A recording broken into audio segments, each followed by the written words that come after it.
I'll come back. I'll come back. I'll come back. I'll come back.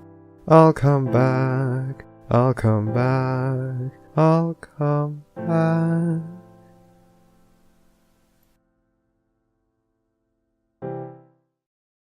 And it says we're going at 30 frames per second, so that's pretty good. Is it showing your up? I see it now. I see it. I see stuff on the chat too. Yay! I'm gonna bring up everyone's sound a bit more. All right. Do we need to do a quick test? Check. Check. Checkalodian? I think we're good. According to the current bars that I'm seeing, we're good. I'll just have to check it from there. And please, everyone who's out in the chat right now, please let us know if someone's too quiet or someone's too high. I will do my best to correct it on my side. So, let's jump in. We're already behind. 5, 4, 3, 2, 1. Hello and welcome to the Barcast, where the bar gets lower every single week. Your bartenders this evening will be a non-pencil Enigmatic Otaku. Dead. I heard you guys were talking shit. Milk. No, you. Ravage. What? My name's Flutter Priest. This week, we have a very special guest. You may know them as Jinglemas' head elf. You may know them as a trading post. You may know them as a petri dish. We like to call them Petricord. Petri, thanks for coming on. Thank you for having me, dude. Like I mentioned, this is like just the biggest of super big honors, so, you know. Speaking of super big honors, for those who have never tuned in before, we are a community-based podcast where 100% of our proceeds go to charity, whether it's you subscribing to our Patreon, whether it's buying that merch, or if it's ad revenue on YouTube. Everything goes to Red Wings Horse Sanctuary out in California. And be sure to tune in next week where we actually have a postcard from the horse that we're going to read to you. It's going to be great. But you guys ask the questions, we get the guest on, and then we make them miserable for 2 hours. So we have a whole bunch of questions out on FinFiction, but we are also streaming live to Twitch right now. The lovely and non-Pencil is watching the Twitch chat. Pencil, what is some questions that you will not relay to our guest? I will not. Actually, I haven't asked. Hey, guest, are you comfy with all questions? I am comfy with absolutely every single question. Perfect. In that case, I will ask them basically any question unless it's the usual of no religion, no politics, no, no drama. Just Where'd you hide the dead bodies? Yeah, no, nothing incriminating, like Rob said. So yeah, just be careful with that, and we'll ask any questions you want to ask. Get hype. It's going to be awesome. I am mega super ultra hype right now, so you might have already been able to tell that if you heard me like giggling around like a complete spastic loon earlier, but yeah, so that's a thing. And then of course we have a drinking word. Thank you. Way to fucking go. And just like every other week, when we say the word reverse, okay. be sure to take a nice healthy drink, but be sure to drink responsibly. We don't want someone going to the hospital. Again, please drink responsibly. That said, Pencil, do we have that question? Shockingly, no. Whoa. That's a reversal of fortune. Oh my fucking god, is that what we're beginning with? No, I mean, chat, you haven't asked the Rundown Jet. When did you ask? I didn't see it. Okay, the question is dick, question mark. Dick. That's an answer. Oh, here we go. Here we go. There we go. Okay, so, like, should I be answering the questions as soon as they come up, or? Nope, let Priest ask. No. Okay, so, that said and done, since we're not going to get that question, let's I just posted it. Look in the chat, it says, at 4:08 p.m. Oh. How fat is his cockhead? How big's your dick? Specifically the head, apparently. That's... I don't know. Privileged information? Stick your Are you going to measure it in imperial or in the metric? Enigma, hush. We're listening to his dick size. We're probably talking like 1 inch by 1 inch, except doing the little parabolic curve thing. Like, if you're just talking about the head, like, the actual parts that are not head, it's not great. So, literally the angry inch. Well, okay, it's slightly more than an angry inch, but it is a very... It's a contentious quarter. A contentious quarter. Well, that's a great way to start. For a second there, I thought you were going to describe your dick as comprised of nothing but heads. Well, let's stop being a dick about all this. If my dick was composed of nothing but baby pandas, I would let you know. Hooray! Let's get into some actual, interview questions. Let's start with the very, very basics. For those of you who are not aware of the marvelous Petricord, who are you, and what have you done for the fandom?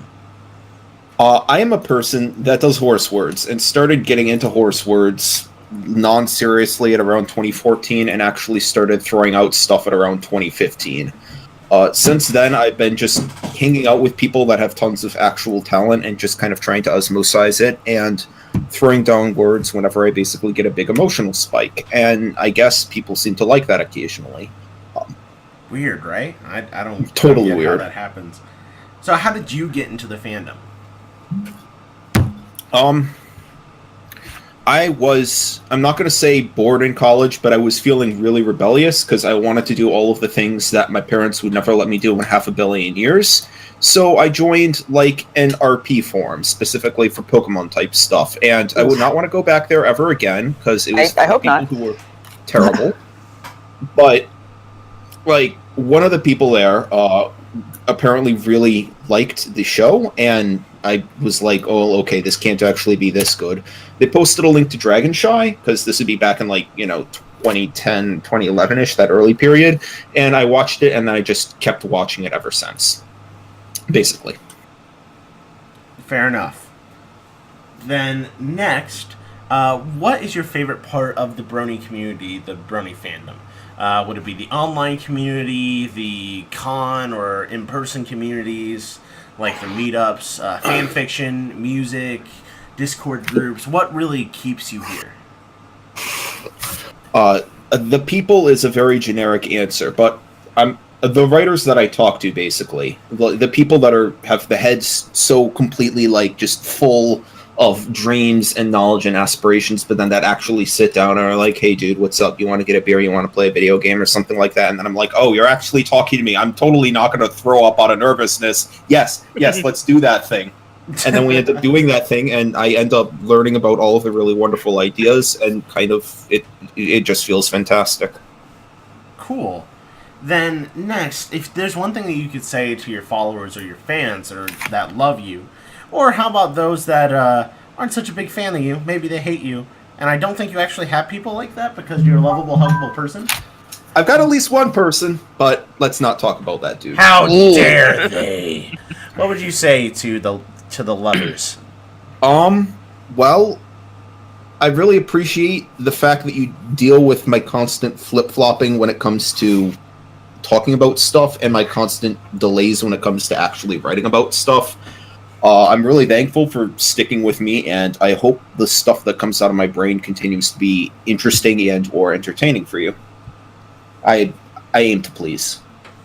Speaking of please, it's time to see the political question. The deeply Lord, is it time? controversial question. The one that will ruin friendships. Petri. It's time for who is best pony! Discord. Fuck you! No, sodomize your rectum. He's the best, and I could go on for hours about why he is objectively strictly the best. So... Yeah, but he's not a pony. Oh, okay, fine. If you want, an actual cartoon pastel horse, with actual cartoon pastel horse developments, I guess for less objectively correct and wonderful reasons, I'm gonna say Celestia. She's just really bae. I really like the role she has in the show, and just like everything. Fair 10-10 enough. would cuddle. Aw. So then your favorite ship would be Celesticord, or however they pronounce No, it. it's actually Fluttercord, and that one's too pure. If I want to ship Celestia, it's going to be Twilestia because I'm a cool person with cool tastes and cool headcanons. So Everyone is Celestial bait. I have this vast, intricate network of who can be paired with who for what reasons of character interaction and what would make for a good story. It's like, if you guys have seen A Beautiful Mind, I want you to imagine a conspiracy theory board, except Is with that a different spoiler? names. Like, I've seen this before. That's technically a movie spoiler. But it's on Netflix, What? so go see it. What? Okay, is this stuff really spoilers if it's been out for over a decade? You just say spoiler alert first so people can stop okay, listening. okay, I will do that. Then You're fine. Don't worry about it. Okay. Well, I don't know. Point is, I get really engaged with trying to find out what character dynamics will work for each other and will make for really interesting conversations. And so I tend to map out what sort of access traits and admiration traits different pairs could have, how their strengths and weaknesses, what would work and what wouldn't work between them. And the more complicated things get, the more I get tempted to just jot down how the fibers could fit together in the weave. Demonstrate this right now. Pair someone with Zecora. Pair someone, just anyone off the top of my head? Yeah. Okay, well, I'm pretty sure the obvious pairing is... stupid phone. I'm gonna take this and throw it on my bed, just way away. Yeet! There we go. Yeet. Yeah, so the thing about a Flutter Zecora dynamic, fundamentally, is that we're both seeing... I don't want to just say a grasp on nature, because Applejack also technically has that grasp on nature. They both interact with the natural world. But specifically, we're talking about the stuff that isn't necessarily meant to be tamed. We're talking about the part that actually preserves the nature for the sake of nature, instead of trying to utilize it for their own purposes. So there's that sort of admiration and appreciation of the unknown, with the unfortunate personality difference being someone who is locationally introverted insofar as being cut off from everyone else, but temperamentally sort of extroverted in terms of actually being able to discuss and communicate things with other people, while the other technically lives with society but has had like half a dozen episodes dedicated to how much of an introvert that she actually is. So it's sort of a town mouse, country mouse situation on that front, except then you have the personalities flopped around a bit, but you tie it together with interests that are philosophically attached to each other in addition to simply being nature. I could imagine sort of a pupilish-teacheress relationship where both of them effectively form little study buddies or the sort, exchanging different ideas about the horticulture, the development of flora and fauna, etc., etc. So a learning dynamic interwoven between the two of them that meshes well with both a personality combination and the aforementioned philosophical combination. Petricord. I'm I have a sorry. question. Yeah. Is all of this going to be on the test? That depends on how drunk I get before I assign the test and or before I write down the questions. They're liable to change. Teacher. Yeah. I am an unfair teacher, but I will not lie about you when I say that my testing procedure is awful. You're better off sticking with STEM. Speaking of STEM, we're stemming away from these questions. See what I did there? And we have questions out in the thread. We're going to Alex _ who says it's time for the Barcast. Spooky Halloween edition. This is where like thunder crashes would happen if I had a soundboard. So, yay. Good job. Question number 1 from Alex _ Are you afraid of the dark? In general, no. But things come out of the dark so often in terms of horror movies and stuff like that. But so I feel like if I said that I wasn't afraid of the dark, somebody would wait until I was like lying alone in bed and then do me a heckin' jump scare, and I would probably just scream in a really, really high-pitched voice. So I can't even front like I'd have some sort of bravery complex there. There is a reason I do not play spoopy games.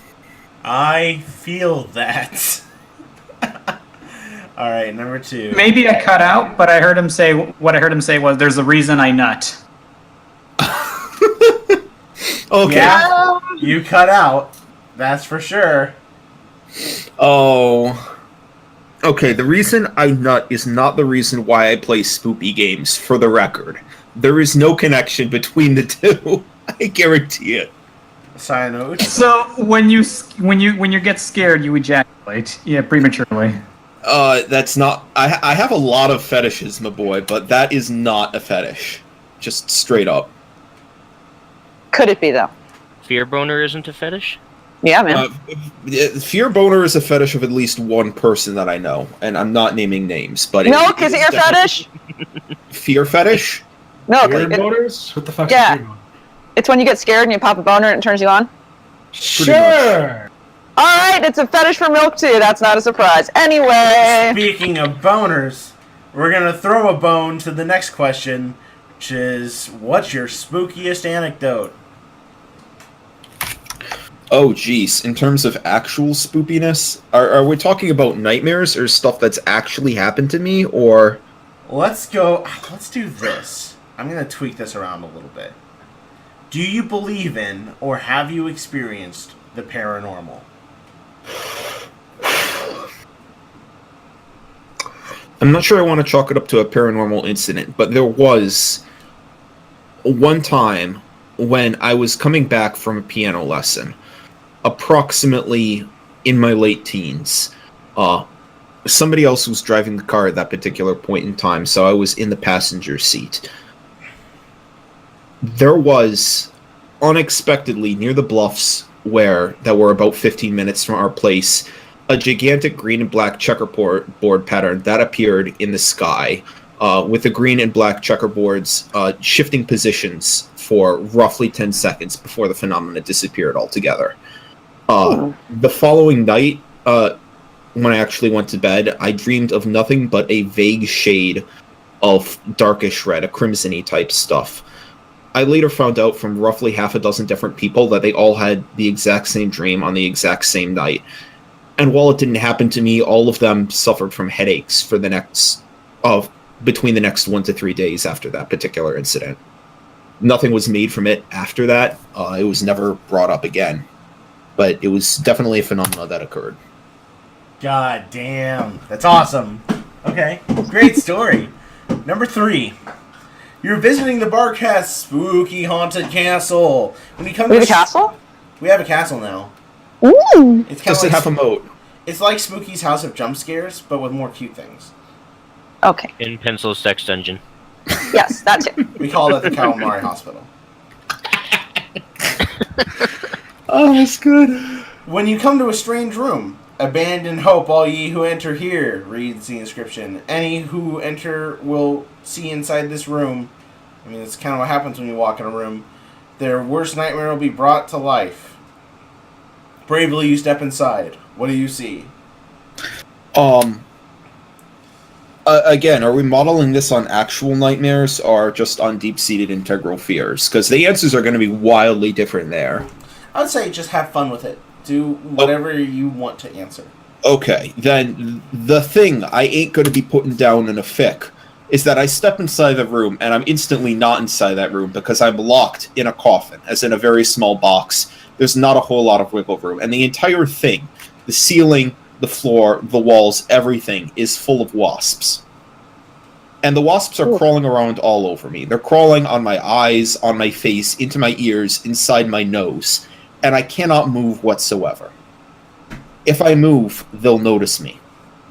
And then the longer I stay put, the longer I need to breathe, or the longer I need to start to itch, or start to itch and breathe at the same time. It inevitably happens. Inevitably, I end up doing that thing because suffocation is going to happen otherwise. And as soon as I take a breath, or shift even the slightest inch, the coffin goes dead still. I can sense that they all turn to look at me. And the next half second later, up until the point where I wake up, it's nothing but being stung on every part of my body over and over again as a horrific droning fills my ears, fills every single part of my body, being stabbed on the outside, the inside, just a relentless string of venomous agony. I used to have that nightmare all the time. Like, we're talking a few dozen times. I haven't had it recently. I'm profoundly thankful I haven't had the Hornet Coffin nightmare recently, because it made it really hard for me to go back to sleep after that, and I would normally just be kind of zoned out for the next couple of days. Okay, so we have 2 comments on that. The first is from Wanderer D saying, "Oh, I know what my next Clawfic request is." No, you don't. Stop. Desist. And the second is that this sounds like a job for Dr. Bees! Oh my god, no. No, don't do that. Number 4. You and Ghost Waifu are spending an evening curled up together as best you can, because you can't actually touch her, watching television and eating pizza. Well, you are, she can't, really. Suddenly, drawing her gaze from whatever exciting film is playing, she looks deep into your eyes. Petricord, she says. There's no point avoiding the subject. I know I can't give you everything you'd get from a, well, living mare. You open your mouth to protest, but she puts a hoof to your lips to silence you. Of course, since she can't touch you, this doesn't really do anything. So, you say, "What do you mean? I have you. I don't need anything else." "Oh, Petri," she says. "What I mean is I can't be physical with you like a normal mare could. And I want that to end. Tonight. Take me, Petricord." And as soon as she says this, she leans back and flicks her tail to the side, exposing her translucent nethers to you. "I'm sure if we do it for long enough, I'll be able to feel something. Come on, you deserve to have a mare who can make you feel good." Will you spend 20 minutes fruitlessly humping the air, or will you turn her down and make her feel even more insecure? Well, insecurity is not going to be an option. Like, I mean, it is going to be an option because even if I attempt, there's going to be the whole body image thing that gets associated with it. And also just like couch burns or the couch equivalent of rug burns are going to happen. But you know what? She deserves to have that be a thing that is tried.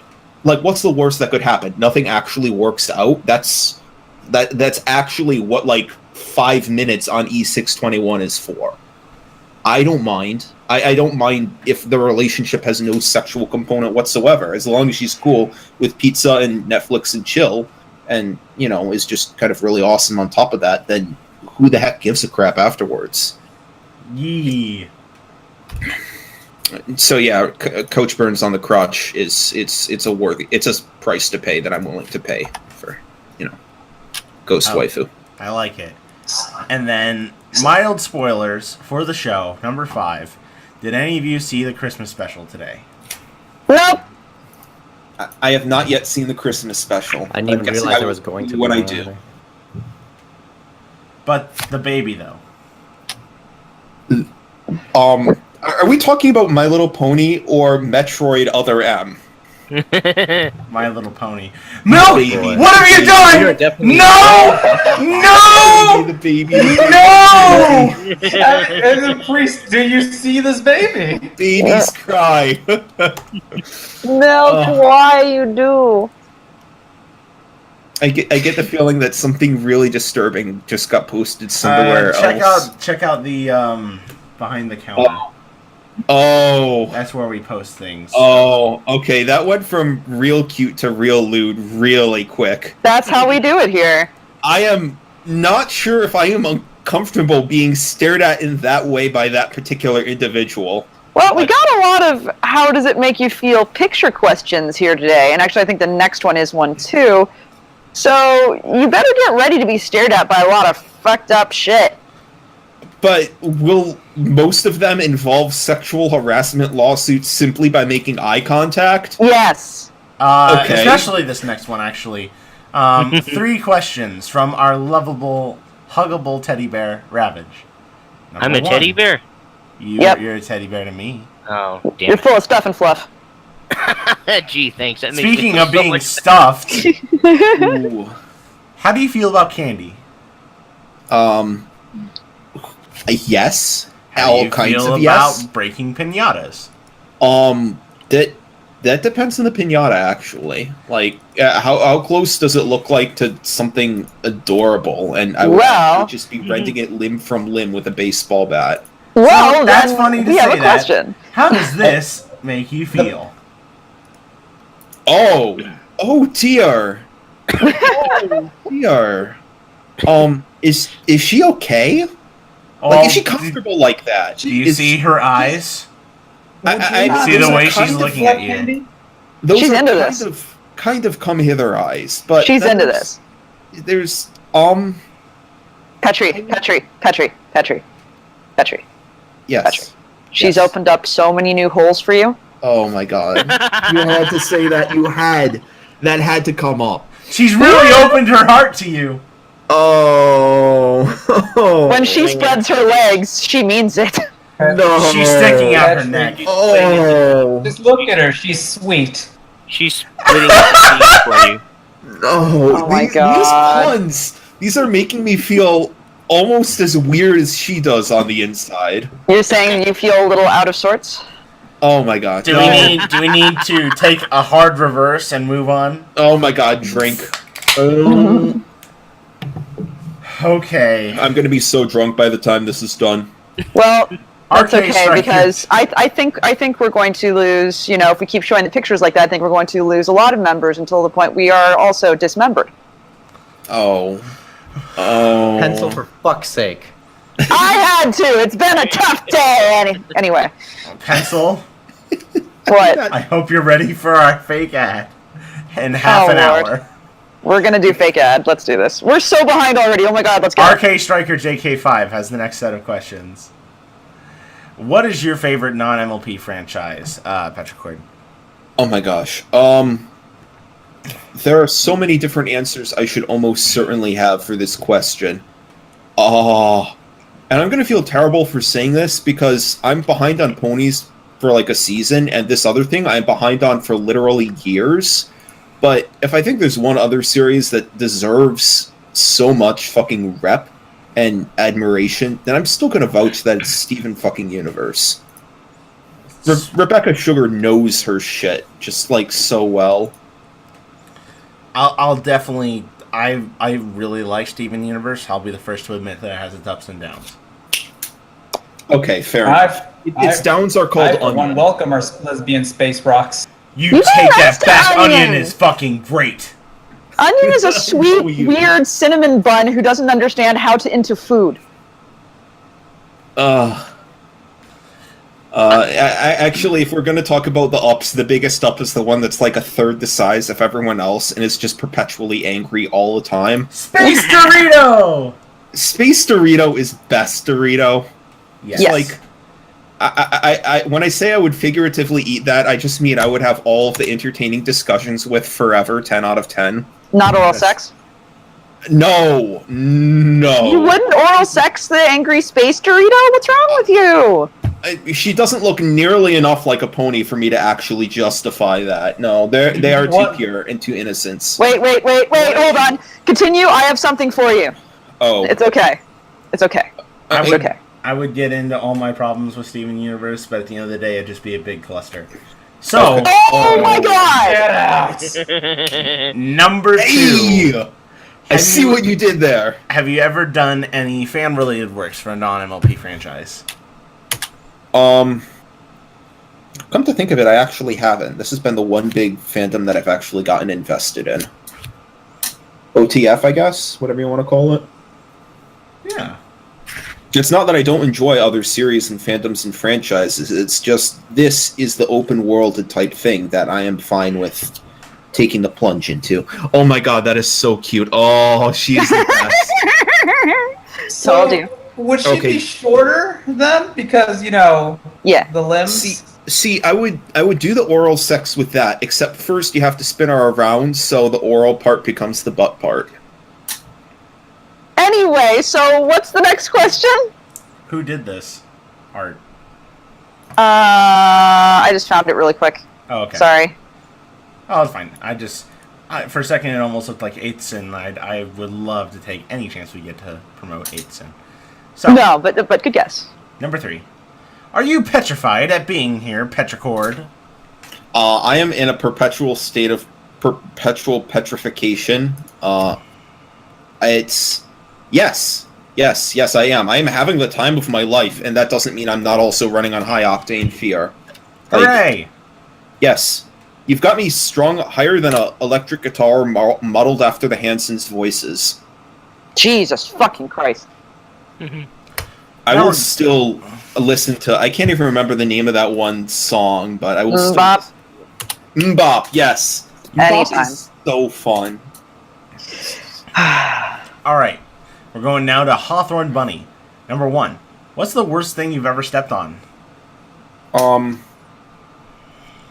I stepped on a rock so sharp that I actually once broke the skin on my foot.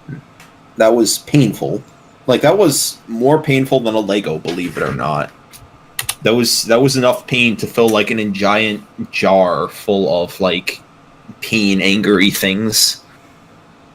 I wouldn't recommend it. I stepped on a kitten once. What? It was awful. It didn't die. It was fine. It turned out it was fine, but that's the worst thing I've ever stepped on because I've never felt worse than that moment. Sorry. Oh. That was the worst moment. Oh. I really hope. And you said a rock. And you said a rock. I'm like, of all the things you could step on, you say a rock. Yeah, I know. A kitten is 50 million times worse than that. I am not disregarding that fact whatsoever. I don't step on a lot of weird stuff. I guess I need to walk more often. Yes. In my elementary school years, I may have stepped on an unmarked grave in the woods during camp. Wow. Good. I stepped on a snake. Oh, poor snake. Snake okay? I was scared. Oh, okay. I would not. I'm gonna assume you're okay because you're still alive. It was a gardener, so what are you gonna do? But I hope the snake is. I think the whole neighborhood heard my scream. So, number 2, why do all my dwarfs keep dying? Probably because you haven't killed off the dwarf nobles yet. And also you need to brew more beer. Those two things are really essential for keeping a dwarf society up and running. I thought he was actually asking for dwarf fortress advice, but that said, I like your advice better. I mean, my advice is dwarf fortress advice. You kill off the nobility, because fuck the nobility, and then you get everyone drunk, because otherwise you're going to dehydrate. And then you build gigantic lava traps and accidentally turn the world into mortar. I think this is how it works. I haven't actually played Dwarf Fortress. I'm just a witness to these glorious accounts. Number 3, our meme that will never die. Oh dear. What is your favorite Magic the Gathering card? Oh my gosh. My mind is suddenly filled with so many answers that I cannot actually bother to... You know what? Oh my god, you used to play, didn't you? I actually used to play all the way up through Time Spiral, and then... Oh my god, Time Spiral was the best block! It was... Sorry. Okay, if I wouldn't call it the best block, that's only because Ravnica existed. And yes! The podcast evolved into this again, and then the podcast became Magic the Gathering cast again. Okay, favorite card, and then we move on. Okay, alright. Then, all-time favorite card, the one that I've had the most fun playing with basically any time ever, was Electroplasm. Okay. Cool. You want to say yours, Priest? No. You sure? Was it Tolarian Academy? I bet it was Tolarian Academy. No. Lightning Helix? No. Ancestral Recall. Warp World. Oh, that's a really good answer. You just went up 5 points in the book of points. Thank you. Okay, number 4. Please rank the following milks from best to worst. Cow milk, pigeon's milk, dragon's milk, or the Barcast milk, as in the person milk.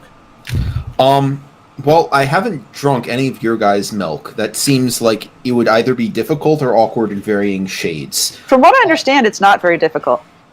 Okay, you know what? You just gotta get milk to come in a glass. Yeah. I mean, there's literally a picture of it. Oh, wait, Milk took a picture of him coming in a glass? No, Milk as a glass. Oh my god, really? Holy shit. I wouldn't put it past Milk, wake up. Wow, okay, so... Milk! What? Did you come in the glass and take a picture of it? Are you buying? Yeah. No, isn't the question, would you come in a glass, take a picture of it, and then make me drink it? Yes. Oh, I mean, if you're buying it, then yeah. See? I can think of better things to spend my money on, like food. And hey, there's good protein in that shit. Oh, I guess you're right. I guess I don't really have an excuse. Okay, then. But that's not the question. The question is rank the milks from best to worst. Okay, dragon's milk, and then cow milk because I have to rep the state, and then everything else is sort of an I will drink this because it's dairy or at least looks like dairy, and that is okay in my book. A man of excellent taste, I see. Well, I have good taste in alcohol, and I have good taste in pornography, so that explains the top two. Just saying. Fair enough. I got introduced to the works of enigmatic otaku today, and I got so educated. My eyes were open. Oh, Lord. It was magical. Honey, I'm sorry. You could practically hear Insane Clown Posse's Miracles playing in the background. It was my God. Fantastic. I think I got accused of being his alt once. Oh wait, he's actually probably on the stream. I'm sorry, my brain is doing the all scattered abouty things. Petri, we have a question from the chat. Actually, it's more of a statement, and I wanted to tell you. Okay. Professor Plum wants you to know that you are extremely gay. I am sorry that I am extremely gay for liking female anatomical parts as a man. I am very sorry for how... Hey, never apologize for being gay. There's nothing to be ashamed of. Plum, you killed our guest. Again. Anyway. He won't stop laughing. That's not a bad thing unless you want the cast to be not devolving into giggles. No, it just devolves into Magic the Gathering. Oh, well, we do have to get through questions, so... Oh, okay. Fucking Tolarian Academy. Alright. Tin Man has questions. Number 1. Favorite headcanon? Shit. Discord and Fluttershy are in the sort of relationship that's like, would be a super romantic relationship, except there's no actual sex or even kissing really involved. It's just like the most intense frickin' friendshipping that you could ever imagine. Like, we're talking a moment where basically like two people wake up in the same bed as dawn's filtering in through the blinders, and then one of them strokes the other's cheek and just like holds their their arm or hand like appendage there, and then you get Aerosmith's I Don't Want to Miss a Thing playing in the background really softly. Like, that's sort of intense. That's pretty gay. Yeah. It is the gayest heterosexual thing I can think of.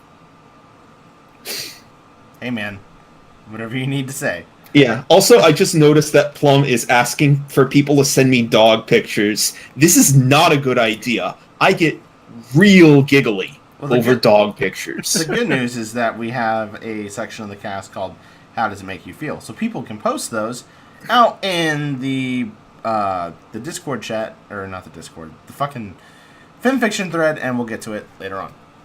So, locally. Then, next question. Do you prefer the bug ponies or the gay deer? Can't we have them? Can we have both? Like, I really like bug ponies when the evil vampire or misunderstood vampire thing needs to happen. But I also really love my glittery cartoon moose things just for being cute and very huggable. You would love the gay deer. He's so adorable. Like, he is a walking hug box, and the only thing more of a walking hug box than him is his fucking uber-powered, uber-meant shape-shifting daughter. Or whatever relation Acellus has to him, I have no idea. The point is they're freaking cute, like plushie level cute. So, I want them, but I also want... Okay, you guys, you know of the Weaver, right? TG Weaver? TG Weaver. Yes! Yeah. Sorry, go on. Okay. Please. I need to ask you a question, and this is mostly to find out if you are heretics or not. Is there anything in this world cuter than Dunganya?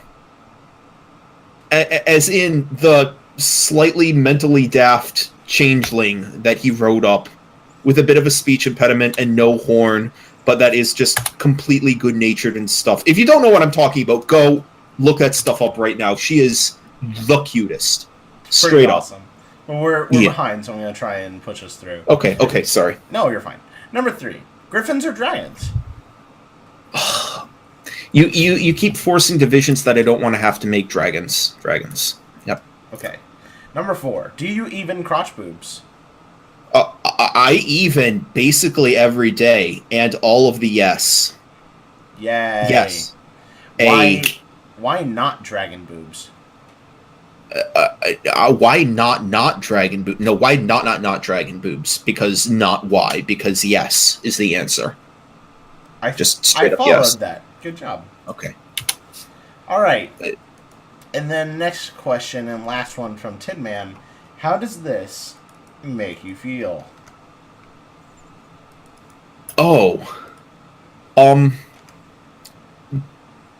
David Lynch, why are you commissioning people to do arts for you? And why did you get Applebeans to do those arts for you? Okay, this isn't Applebeans level, but that face, that eating the leaves face, is like that. There's going to be some really weird Twin Peaks shit going on there in the next minute or so, and I'm not sure I want to bear witness. All right. It's well drawn, though. Now we've reached Rundown Jet, who says, "Hello there. You've reached the comment of Barcast's most hated Canadian. Enjoy your stay." Fuck off, Rundown Jet. What is your favorite meal, snack, or foodstuff that is really unhealthy but so freaking good? 100 grand bars. I could eat an entire bag in one sitting. They are actually the perfect candy. Just like they found a perfect candy and made it. But Reese's, though. Those aren't bad for you. Because they make you so insanely happy. I mean, they're not bad for you. They're fine. They're not bad for you. Don't ruin this for me.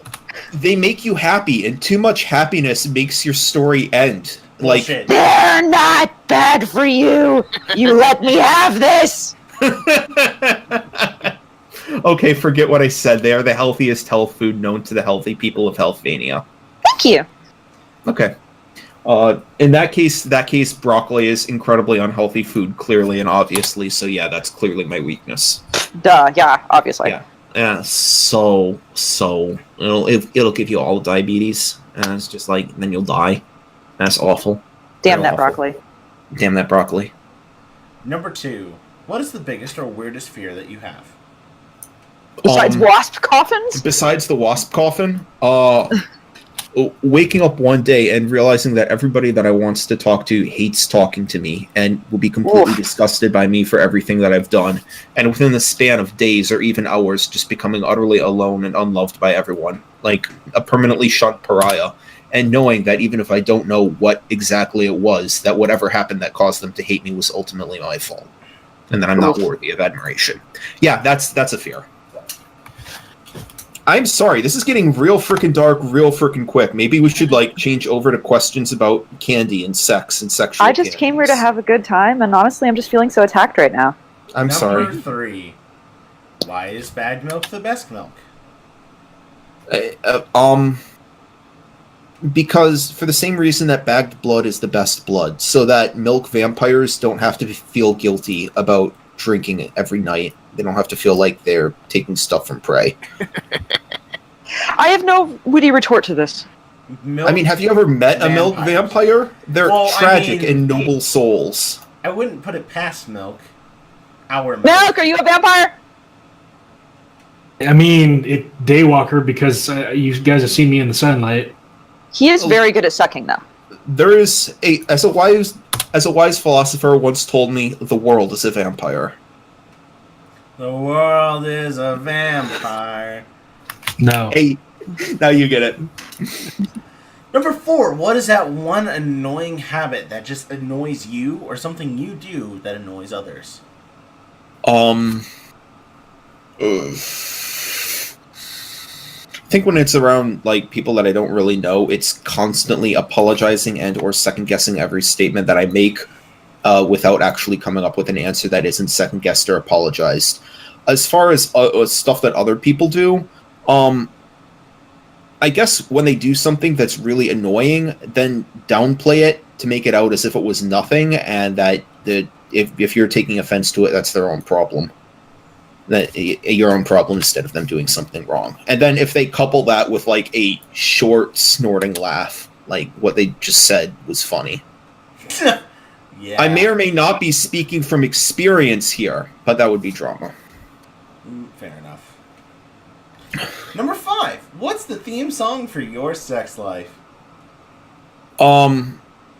See, the problem is I currently have like Rihanna's Naughty Girl running through my head, but that is most certainly not the song that's actually appropriate. You a naughty girl. I am the least naughty. I blush when I think people are about to kiss. I am the least naughty individual imaginable.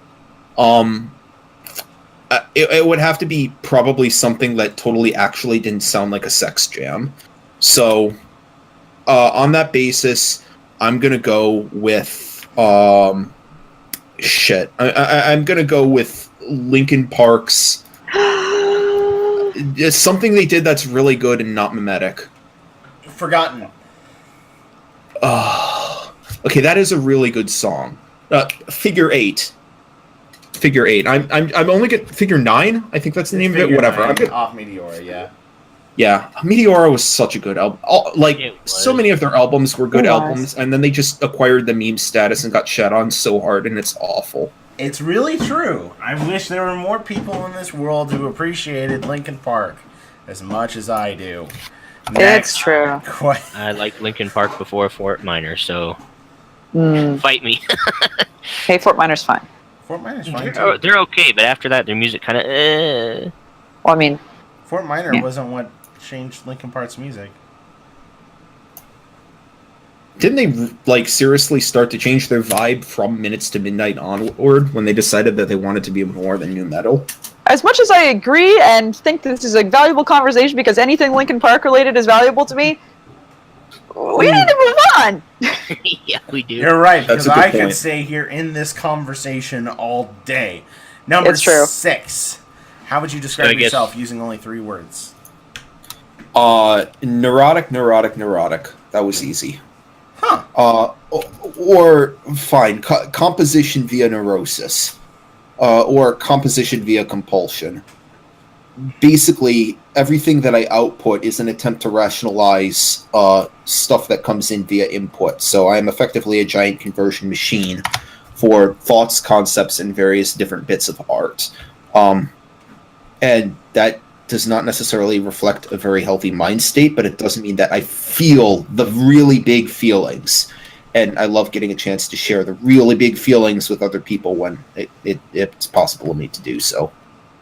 Don't not feel your feelings. I feel the feelings so fiercely, it's kind of incredible. Number 7. If your entire life thus far was a movie, what would be the title of it? Oh, shit. I need to come up with something super symbolic that would take me hours to think of if I were doing this properly, okay? Because that question could just go all the way down the frickin' rabbit hole, but you guys are going to want to answer within the next 15 seconds. So, I'm going to go with refractions. Cool. Number You sure 8. it's not reverse? Oh, okay, fine. You could say that as well. And then I could proceed to get even drunker. Number 8. Just how big is your porn stash? Actually, it's pretty small because a lot of the times I just like hop through direct links. So we're talking, I don't know, like 20 images or so. Most of the rest of the stuff I can look up fairly easily on my own. I'm willing to answer any question. I'm being honest about this stuff. It's true. It's true. I'm like as a Applejack, except not. As a bonus, Scotch whiskey, yay or nay? I've never had whiskey, and I get criticized about this for being a lame-o all the time. Why? Why have you not done this? Because I have the alcohol tolerance of a baby. Look, I'm getting giggly and drunk off of, like, ales and stouts. This isn't even hard liquor yet. Someone pour this guy an Angry Balls. Yeah, he needs an Angry Balls, you're right. Angry Orchard, Fireball, have fun. Okay, that...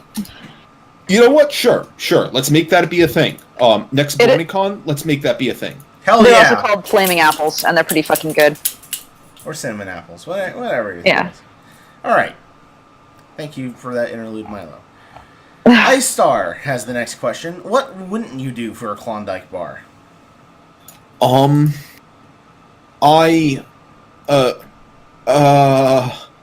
wouldn't say Star Swirl is best, Pony.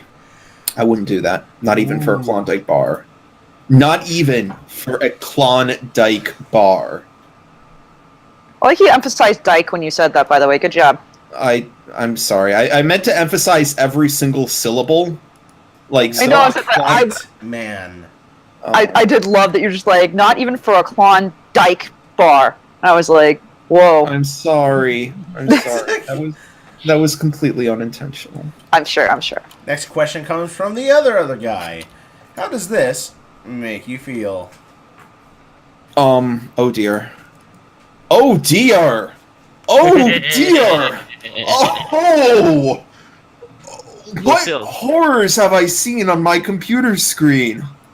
No! Some edits were not meant to be made, and that's one of them. No! Sometimes we as humans don't ask whether we can or not, but whether we should. This is the sort of shit sometimes the answer is yes. Innsmouth. This is the sort of shit that leads to the unknowable and the unnameable and the King in Yellow. No. GIF. Yes! Thank you. Can I please get my Fluttershy boneless? Oh. Hey, priest. Yeah? Hey, priest. This is a chicken wing. Well, I think I echo the sentiment for everyone here that this is a pretty foul image. No. Sunbrow for the life. puns everywhere. Plug that off my screen. Sunbrow for life has the next questions. Number 1, what's your favorite video game, Petrie? Senua's Sacrifice. It's probably not actually my favorite, but that's a good default answer. It really spoke to me. Number 2, what's your favorite boss fight? Probably Raiden versus Blade Wolf in Metal Gear Rising: Revengeance. I had disproportionate amounts of fun with that one. Yeah. It doesn't hurt that the soundtrack to the entire game is fantastic. It is too, isn't it? Yeah, A Soldier I Remain and I'm My Own Master Now are definitely standouts, though. Number 3. Have you accepted Skeletor, the master of the universe, into your heart? Are you okay? I love that voice. And that voice needs to keep being a thing. But I'm sorry, Skeletor. I can't accept you into my heart. The Smooze is already there, and I have to worship our Lord and Savior, the Smooze. Which Smooze? Either the super threatening one or the happy top hat one. Okay, just checking. Also, I've been asked to pass along a message by Professor Plum. Priest, you are incredibly gay. Good. I can vouch. He's very gay with me. We get to be gay together quite soon. Yeah, Priest and I have gay sex all the time. Hey. Number 4. You are in Ponyburg. What business do you start?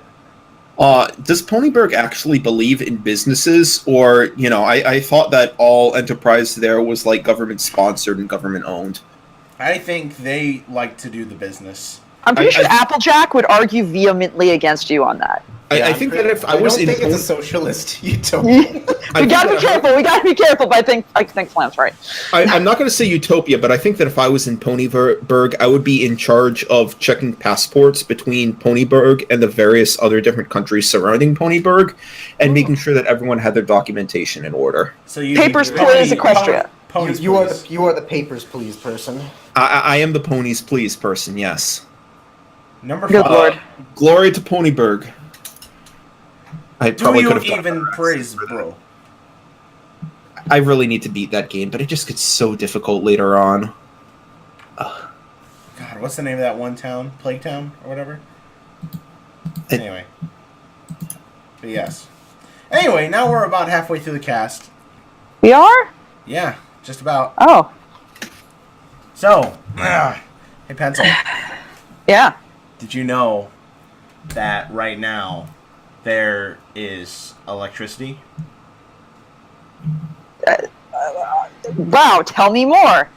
It's existed for about 300 years or so. But it's actually existed as a concept way earlier than that. Anyway, we have machines that run on electricity, and you're using one right now. Machines, you say? In my house? Yes. And you can actually put money into these machines. What? Do I just, like, cram it in there, or is there a better way, priest? There is. If you use a website, it's called Patreon. You can actually spend money in such a way that it helps, like, living beings. Like horses. Really? What kind of horses can I help, priest? The ones with 4 legs. And sometimes it might even only have 3 legs. The point is, you're rescuing horses that are in bad situations. And you can do that by subscribing to the Barcast Patreon. Only on Patreon. Wow. That's exciting! I can't believe I didn't know about this before. With all this extra money I have, I'm looking forward to helping horses. If you subscribe to the Barcast for just $1 right now, you can send $1 to Horse Rescue, because that's where the money goes. If you want to give money to horses, donate to our Patreon. Yay. That's it. That's the fake ad. That was an effort today. That was really bad. It was. We'll do better next time, Chad. That reminded me of the commercial that SpongeBob and the Krusty Krab did. God, you're right. I just have to say, The bar. You guys asked for. Come spend your money here. You guys asked for not songs and asked for fake ads instead, and we're trying, guys. We're fucking trying. If it makes you feel any better, it reminds me of the 90s, or was it 90s or 2000? Chicken tonight. Mom, can we have chicken tonight? Chicken tonight. That one. God damn, dude. I mean, if you want, we can do it over. If you want. No, it's questions time. Okay, back to questions. Now we're off to Jammer. So, Petricord, has the cast been nice to you? They've been super friendly and super nice and just super, super awesome. Damn, we're not doing our job. Right? Number 1. Can I have the Wi-Fi password? No. Damn it. Number 2. If you were given 33 drinks of your choice every week, would you give 90 a place to stay at or near your home? Is he trying to steal my Wi-Fi password? No, but he's probably not working on Genfic. If he can find a way to pawn those 33 beers to pay off his rent, then sure, I don't see why not. No, you get the 33 beers. No, I know, but if he can like resell those beers on the alcohol black market to make some cash, then that's totally Gucci with me. The alcohol black market. There's probably a place in the world where alcohol is illegal. He can go sell it there. Actually, you're not wrong. Damn, dude. I think most of the time the alcohol black market is just called a high school, though. He's right, you know. Number 3. Would you hug Thing Pony? Would you kiss them goodnight? Tell them every little thing is going to be alright? And would you stick your peanut in it? Would you please? Oh, do you need it? Is it time? Got it. Oh dear. Oh dear. Oh dear. Oh. Oh dear. Oh. Look at them eyes, though. Is she friendly? Well, she's personality. She's based on John Carpenter's The Thing, so that means she probably wants to kill me and replace me. Or she wants the D. She wants you inside her. But the D probably stands for death, so I'm gonna have to like take a short walk somewhere with a lot of fire and bring that back and apply fire directly to the forehead. Aw. Well, at least you're approaching the issue head on. Number 4. No, I can think of better ways to die. via potential sex or romantic partners. Like, lots better. So, no, I'm going to have to refuse. Numero 4. If you were a food, what would you be, and how would you like to be eaten? Okay, this is the part where I'm supposed to give like a really sarcastic answer and say something completely disgusting that nobody in their right mind would want to eat, right? Like that's not the mathematician's answer, but that's the snarky physicist's answer or something. But you know what? Screw that. Let's take the question for actual face value, but I'm going to take a huge swig first. And then you took a sip. So assume that I'm something refreshing that's actually going to be like good for you, and consume me without feeling all that much guilt. You know what? 100 gram bars. I'm a glass of skim milk, or if you want something that's actually like solid, I am a healthy solid food. I am like a hamburger, but I've got good toppings on me, and I'm not like super greasy. I am the delicious beef patty sesame seed bun type deal. Enjoy at your leisure. But don't, like, throw me on the sidewalk and leave me for the pigeons, because that's just completely unsanitary. It's true. Reuse, recycle. Yeah, pretty much. Well, okay, but reuse and recycle into your mouth, not into the mouths of pigeons. That's gross. Why would you do that? Number 5.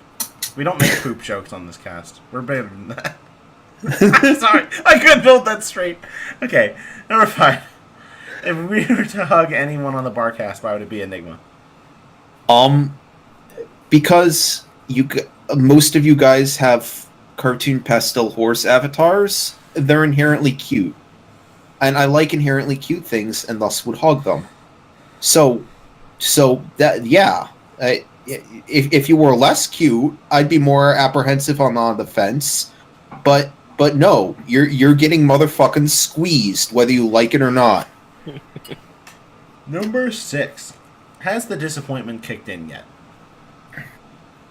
It kicked in back when I was 9, boyo. It hasn't gone away.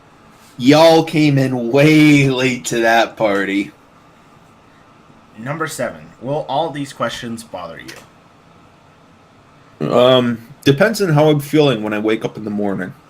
Like, if I'm feeling like P. Diddy, then probably not. But if I'm feeling more like someone really sad, then maybe. Okay, if I'm feeling like Keanu Reeves at the park on a bench, then I probably will. Then the regret will probably kick in. I think Plum just got incredibly mad at your quiet Kesha reference. Yes. He's never brushed his teeth with a bottle of Jack. Well, neither have you heard the sound of it. Fucking got him! Oh! That took like a hot second, but then it came on like fire. That was awesome. Alright. Let's shake it off and move on to the next one. If you can be any icon, hero, celebrity, or historical figure from any time, who would it be? Asks Nova Wings. Someone who was really good, who did a lot of really good things to a lot of really good people. A bugger. I couldn't be that sort of good person if I tried. You know who would be really cool to be? I pick Wolfgang Amadeus Mozart. The guy was brilliant and had a beautiful mind for art and showed it to a whole lot of people, and he had a kind of crazy personality, but that didn't stop him all that much. Well, it actually did, but... Well, okay, it did, but at the same time, it didn't. Not in the parts that were glamorizing. He literally died young because of his give no shit attitude, partying, and work ethic. All these things you love about him literally killed Mozart. But they killed him in a beautiful and tragic and artistic way. No, they didn't! He wasted away in severe pain! Yeah, but did he get hit in a car crash? If you didn't get hit in a car crash, you didn't get killed like a chump. That would have been faster. By the way, did you see the Princess Diana died like a chump? All I'm saying is that they celebrated her funeral.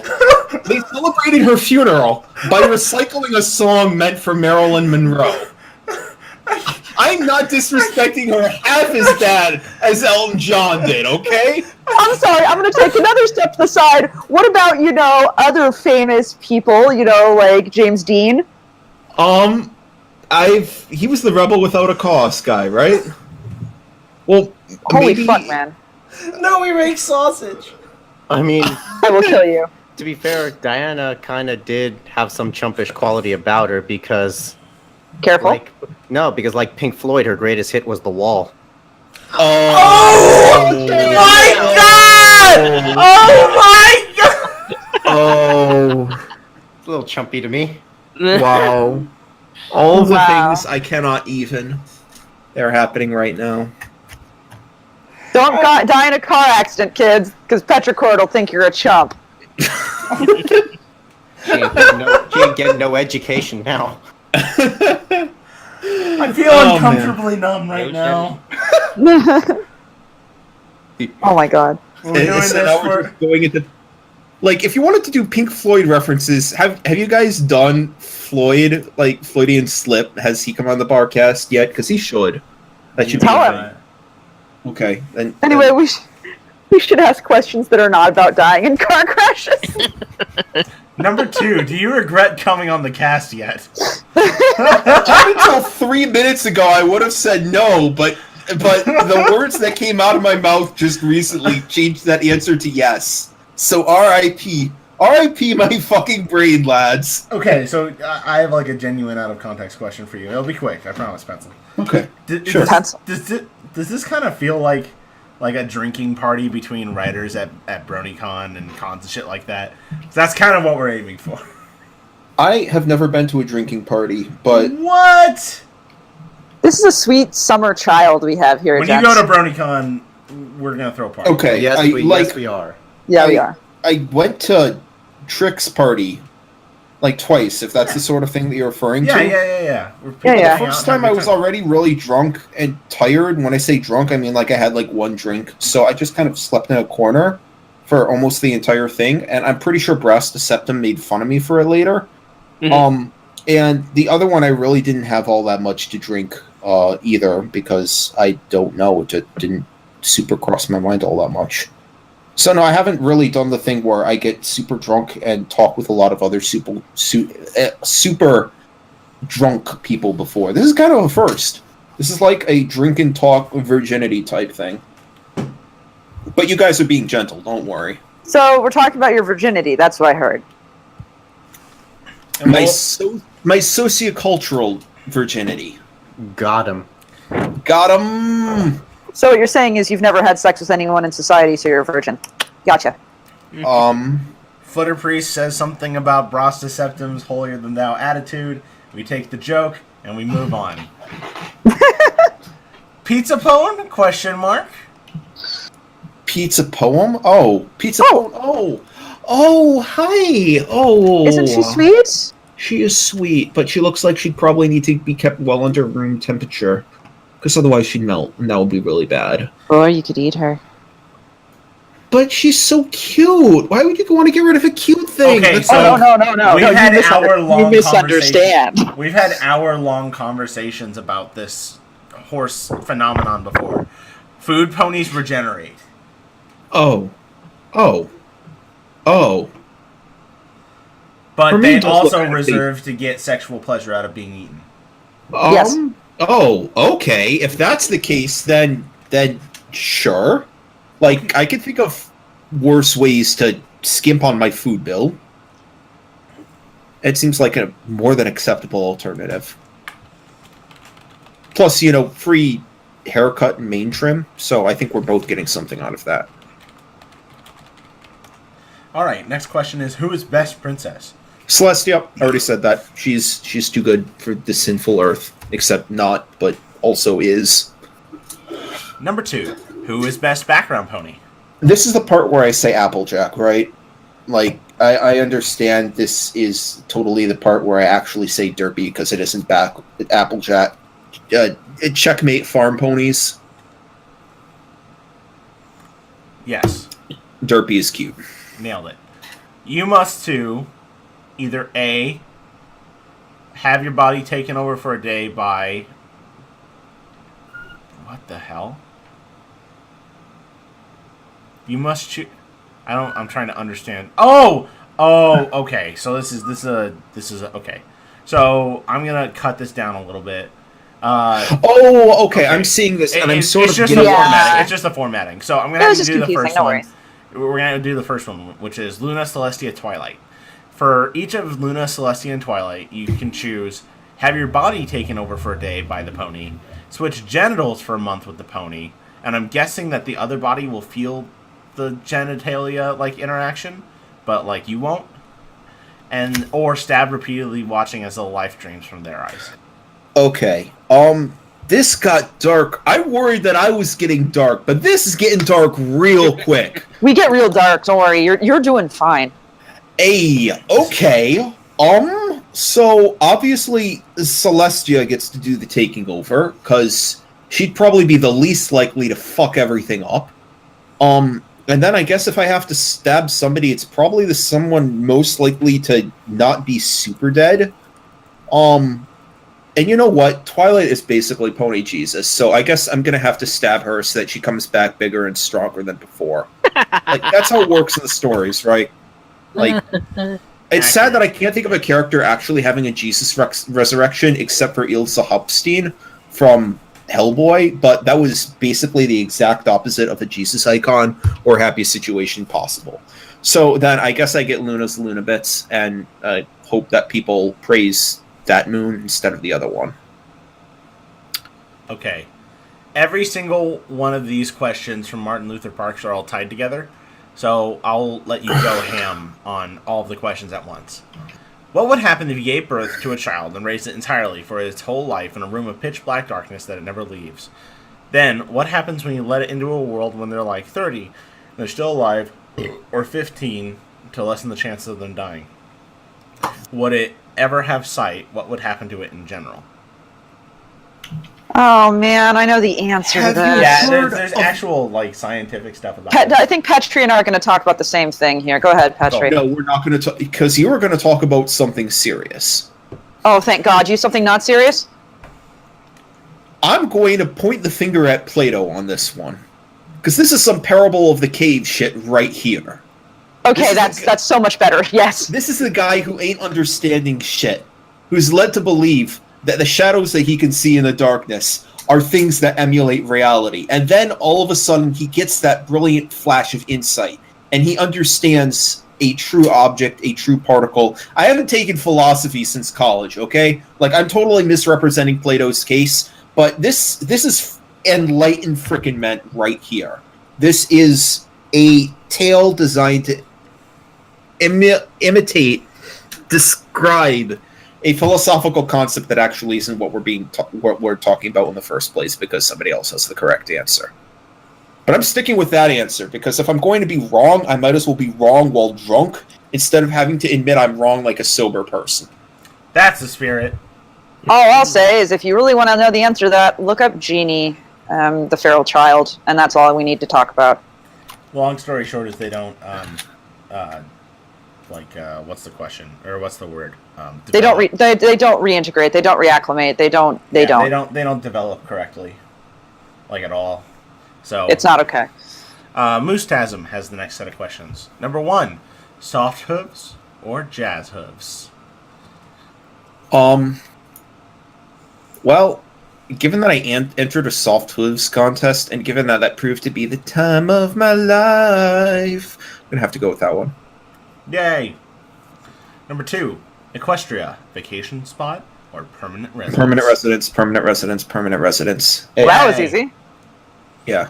Number 3, our timeline is collapsing, and you must replace one famous piece of art with one piece of your art in order to stabilize it. Yes, writing is art. What art do you replace with that art, and how does it alter history?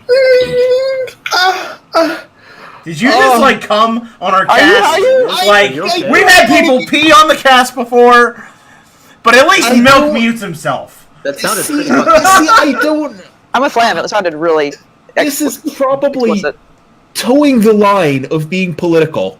You put some porn stars to shame right there. You're telling me that I get to make sure that Ayn Rand's Atlas Shrugged never exists, and one of my porn fix does. Oh my god! I'm doing that. I'm doing that so hard. I'm gonna pick the raunchiest, nastiest thing that I've written so far to replace that, because it couldn't possibly be worse. Bam!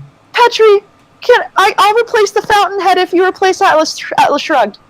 Yes, let's do it. Okay. How does it change history? Well, because it doesn't catalyze the politico-philosophical movement of a substantial portion of people with opinions in this country and other countries. When I say this country, I mean the United States, and thus possibly deters certain politico-philosophical concepts from actually coming into light. Also, it makes sure that bitch doesn't write the same novel 3 times and claim it's different. It was so... Remember when one character allegedly gives a speech for like 4 hours, but it was later proven that you can't say all those words in anything less than 7 hours, and somebody actually timed it out? Yes. Yeah, that book was just... It was worse. I'm calling it right now. That book was worse written than 50 Shades of Grey. I was not half as bored when reading something that terrible as I was with reading descriptions about the train tracks and a monologue that never fucking ended. Okay, we need to move on because I have such a hate boner for Ayn Rand that we could go on forever. So let's move on. Okay. So, getting random. Fuck it's you, priest. Time for Dark Angel, which means it's time to be sad with Dark Angel. I guess you could say we're going in reverse. Number 1. Good job. Flow through. Are you truly happy with what you've done with your life? Nope, not at all. I wake up every day and realize that I'm full of regrets about the person that I never managed to be and the person that I instead became. Lying is permitted. Oh, well, too late for that now. Whoops, my bad. Number 2. Lying is still permitted. Do you regret anything? I regret everything. Like, the things I don't regret were getting to meet other people who were completely unregrettable people to meet. Everything else, with the exception of maybe one fic I wrote, is just like a solid stream of regrettability. Number 3. Have you forgotten your joy? It depends. Did the joy actually materialize, or did it just get buggy and clip through a wall, along with the dozens of other models of that one old lady, causing the whole simulation of life to crash? Yes. I blame Gearbox for that one, not the actual devs, but for the fucking publisher. Gearbox can't do shit. Also, this isn't getting old, Dark Angel. I love depressing questions. Number 4. Why do we hide inside these walls? I really don't know what you're quoting. You're quoting something, and I really wish I could follow up on it, but I don't know. I'm full of the sorrow. Number 5. What do you do to remain happy? I play a lot of video games, and it doesn't make me happy so much as distracts me from all the sort of the bits about myself that I hate. And I occasionally write when I need the catharsis, and then sometimes I eat like 100 grand bars or ramen. They're both really good ways to forget about shit. Alright. Lone Trooper now has the next set of questions. Hey, Petricord, welcome to the Barcast. Are you drunk yet? You better be drunk. Number 1. Oh my fluff, for all that is cute and adorable, do not skip my Rickroll question pencil. I have worked too hard and too long to get to this point. You can't take this from me. Please don't. So I'm going to go up to it right now. Number 7. Never gonna give you up. Never gonna let you down. Never gonna run around and hurt you. Just as you begin to... You AFK'd me! I did. Beautiful. Just as you begin to sing the next line, Princess Celestia comes at you and pip slaps you, declaring, "We She do not comes at me? sing that despicable song in our great nation. If you ever speak another verse of those wretched lyrics, I will personally banish you to the sun. Me. Will you turn around and let her down, or never give up, make her understand, and tell her how you're feeling?" Oh, Jesus Christ. And if she asked me how I was feeling, I'd have to make her understand. Never gonna give you! I'm no stranger to musical love. She knows the rules. So do I. I'm so close. My fingers are hovering over the timeout button, you guys. Number 2! What is your favorite heartwarming experience at a convention?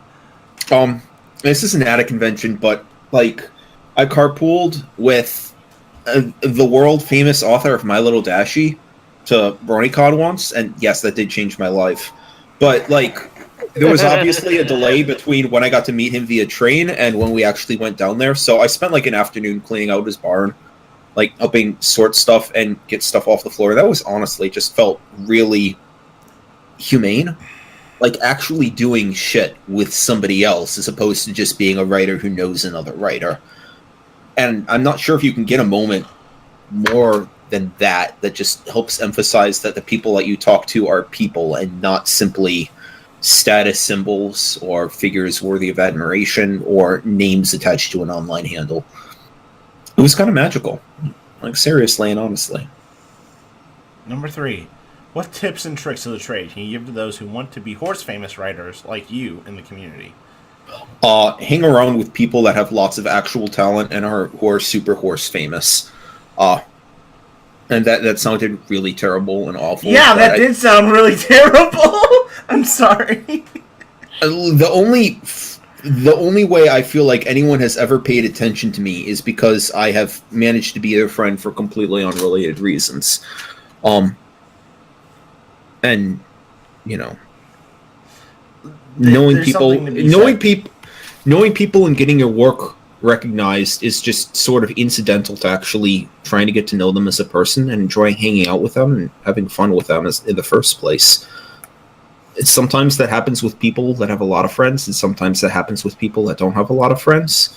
But if you want to actually get a community, if, like, the sort of people that you can connect to as opposed to just a slew of names, then you're not going to do that via your work. You're going to do that via your personality, via your likes and your dislikes, the stuff that you have to share, the things that you have to do to talk with other people.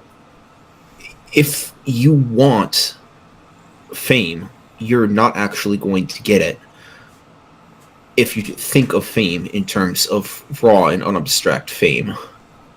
The reason why people grow to like other people is because the people that seem liked are willing to reach out and actually get to know those people, or at least try to know those other people on genuinely good terms.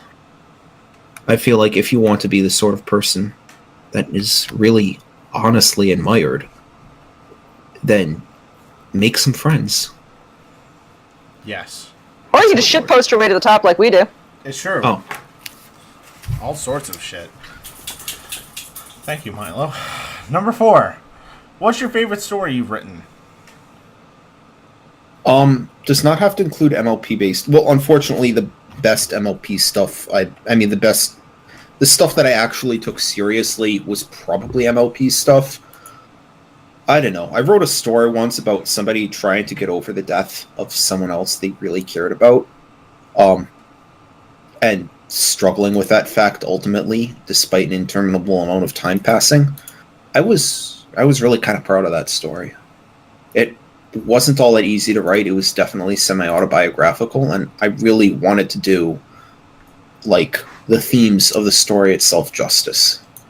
I feel like that's the sort of that even if that's the horse words, that's the sort of story that I'd be willing to show other people.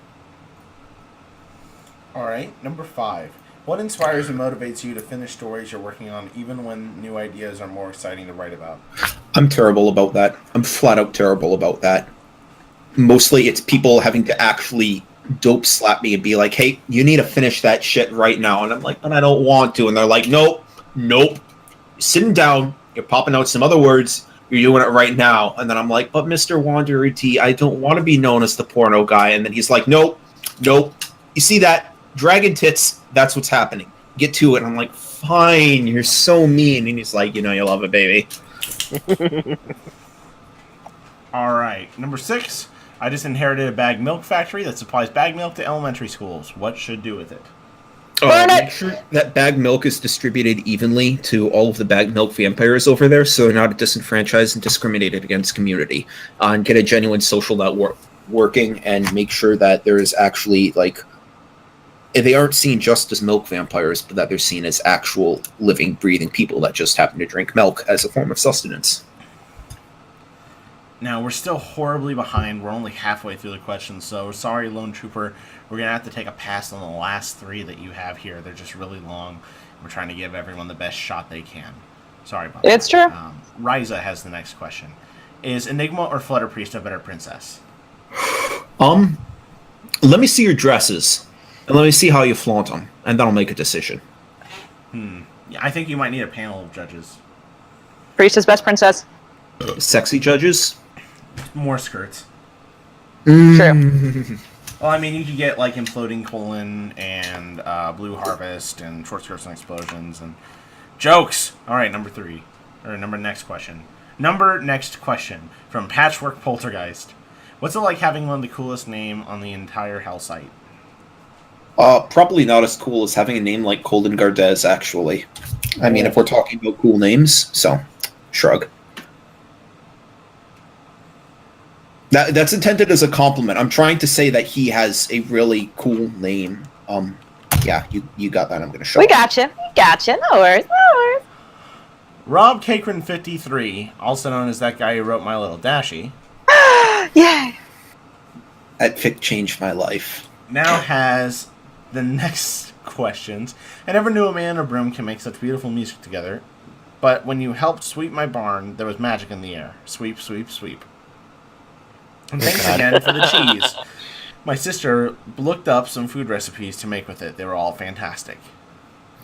If I'm going to be bringing a gift basket from the state that's supposed to be known as the dairy state, it's going to have cheese. That's just a given, okay? And I'll make it happen at next BronyCon if you want to, dude. Next set of questions are from Muggany. Will Milk read the script I sent him for Leon the Professional? I think you'll enjoy it. It has Milk. He sent me the script from Leon the Thing. Leon the Professional is great. It's my favorite movie. I like that movie. Yeah. I mean, he died like a chump, but whatever. He didn't get killed in the car crash, but also you need the international cut. You cannot have the American cut. They cut half an hour out of it for U.S. audiences because we couldn't handle it, apparently. I mean, my pedophilia. Anyway. Now we have questions from The Witching Hour. I just love that avatar. Okay. Are you the prettiest pony princess in all the land? If you aren't, who is?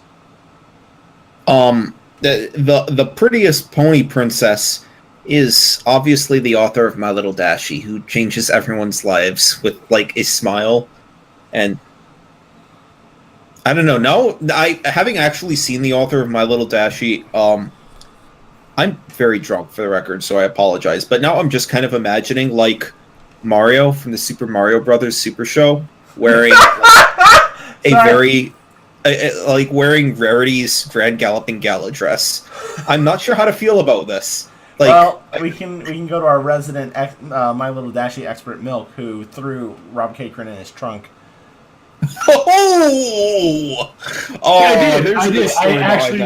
I actually had to think about that for a second. I do have a picture of Rob Cakrin in the back of my car wearing a construction helmet.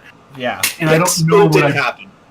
Or it did not happen. I have to find it, and it's going to take me a second because I have literally a couple thousand pictures on my phone that are just memes, porn, and lots of porn. We can show you that later. Alex will find it. Anyway, yeah. All right. I guarantee. How lewd can you lewd a lewd if a lewd isn't lewdy lewd? I'll lewd that unlewded lewdy lewd all the way to the lunar moon and the loon stars. So that's how much you can do it, as much as like a cheesy romantic ballad from the 60s or 70s or something. Pretty damn lewd. Also, here's your proof. What? In behind the car. Oh, okay. That's good to hear. Approval is nice. Oh my god! Wow, those are some good pictures. All right. Wow. Next question is: who do you hate the most on the Barcast as of now? I hate the bar itself. It keeps raising itself for me. How dare you? It gets lower every week. I keep trying to reach the bar, but it keeps being too high. And I'm like, no, bar, could you lower yourself a bit for me to make your standards? And the bar's like, fuck you, bitch. Learn to be better. And I'm like, no, fuck you, you scrub. I have a very contentious relationship with the bar. It's like the glass ceiling. I hate that too. Man, I don't even know where to go from that. So I'll ask a reasonable question. How go your plans to nuke the moon? Well, as it turns out, trying to acquire the launch codes from the United States security officials is remarkably easy, but trying to actually get a accurate path of trajectory from NASA is incredibly hard because they basically have no funding anymore. So I'm having to do all of the requisite calculations by myself with a TI-84 calculator and, I got a solution for you. And that's really tough. So it's been a little I slow. got a solution for you. Just get on Twitter and hit up Elon Musk. Oh my god, that's actually a really good idea. Moving on. We have not questions. We have kind of how does it make you feel, kind of, but it's like a how does it make you feel comic. What do you think? Yeah. Oh, I think Spike deserves all the sex and just like even more. We can't be friends anymore. Oh, okay. I'm sorry. I'm sorry that I'm like tacitly endorsing sex with minors, but the guy deserves a good time and he thinks he knows what he wants. So give it to him like X gonna give it to us all, okay? I think just Spike should suffer. I have no issue with the whole like him being a minor thing. That's all. Ouch. Okay, we have an interesting set of questions from Terry the Human. First off, no Doki Doki Literature Club questions today. Second, the OC updated my avatar Heatwave. Thirdly, there are 2 OC ponies that I have made and redone. Please tell me what you think of these 2 OCs. They were made with bases and in MS Paint. That's all I have to work with. What do you think of Night Hunter and Jubilee Blossom? Every day, I imagine a future where I can be with them. In my hand is a pen that'll write a poem of me and them. When the ink flows down to a dark puddle, I try to move the pen, write my way into their hearts. But if this world won't give me the voices, what will it take to find that special day? What will it take to find that special day? An attempt was made, and I'm proud of you. I'm sorry, I only really know the last set of lines from that song. An attempt was made, and I am proud of you. You know what? You know who would like your song? Virtually everyone who played DDLC. Just Monica. Oh! Let's keep going! Terry the Human has the next question. You could become your OC, one of them. Would you? If you say yes, What would you do with the chance that you're given, and what's your end goal in Equestria?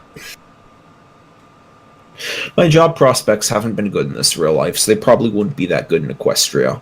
It's probably not best to hop ship into a different universe when you don't exactly have a plan for what you're going for, but I don't really have a frickin' plan for what I'm going for with here either. A change of scenery would be nice. And I've heard the weather's very pleasant in Equestria. So I might as well go there and find out. Alright. Ultimate Overlord now has the next question. Who's the best member of the Student Six, and who's the least best?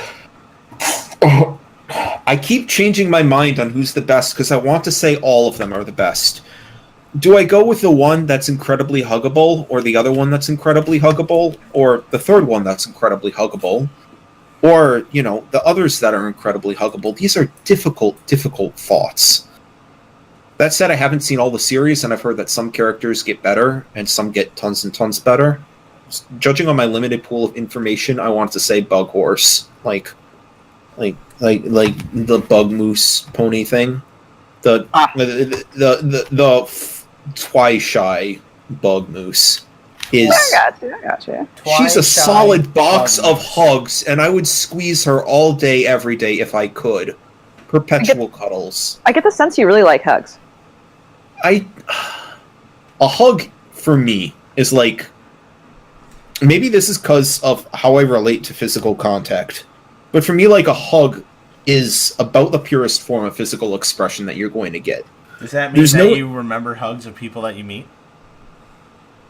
I want to say yes, but my memory is just in general really awful. Too many hugs. I want to remember every single hug I've ever been given. I can't manage we sometimes. hugged at BronyCon 2 years ago. I'm really freaking sorry that I can't. No worries.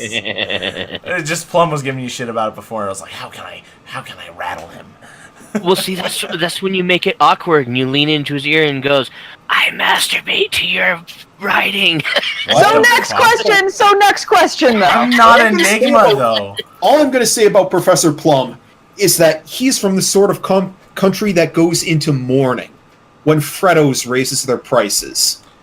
Cheap chocolate being slightly more expensive is enough to send the entire United Kingdom into an existential crisis. I thought they're usually just in mourning when we're at night. Please, next question! Please, Vandamoose has the next question. Number 1, what is your favorite combination of foods? Oh, shit. I eat a whole bunch of different foods. Wow.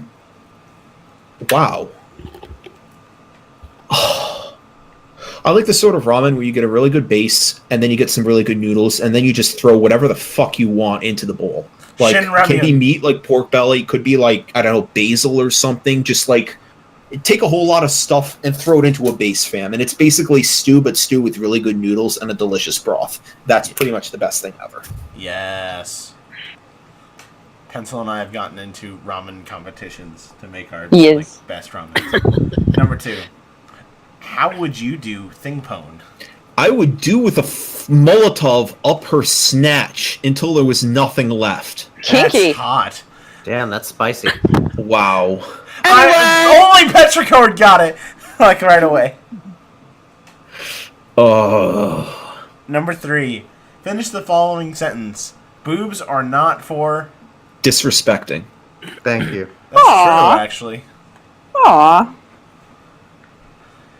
4. If mimics are able to shapeshift themselves into any inanimate object, does that mean that everything could be a mimic? Like your phone, the computer, or the chair you're sitting in right at this moment? They're fairly benign mimics, and they don't really give me a whole lot of shit when, I hang around the apartment for the entire day or burn meat and get smoke all over the place. So, good job, mimics. Thanks for being chill, and I'm sorry I don't make things easy for you. Alright. Number 5. Which butt is best pony butt? Silly butt. No question. Flutter butt is also pretty good. And zebra butt, and so many butts. I could spend hours making up a tier list of butt quality, but we don't have enough time. We do not. Number 6. What 2 Disney characters are best gay couple? Oh my gosh. Oh, I need to have seen more Disney to actually give a really beautiful answer for this one. Was it ever confirmed whether or not Stitch has a vagina? Pretty sure Stitch is a boy. Oh, okay, then that would make it a heterosexual pairing. Shit. Were you gonna say Lilo and Stitch? I'm curious as to where this is going. I mean, I was gonna say that, but apparently if we're talking different sets of genitals, or at least different associated sexual relation, then I can't really, do that sort of thing. I know the other obvious answer is Elsa and that one red-haired chick. Anna! Anna? They're sisters. Okay, Incest is wincest! Gay couple. I haven't thought about this at all, which is why I'm just saying stuff off the top of my head, okay? Just Bogo and Clawhauser. So next question. Did I win? I think I just won. That was the sound of me winning. Number 7.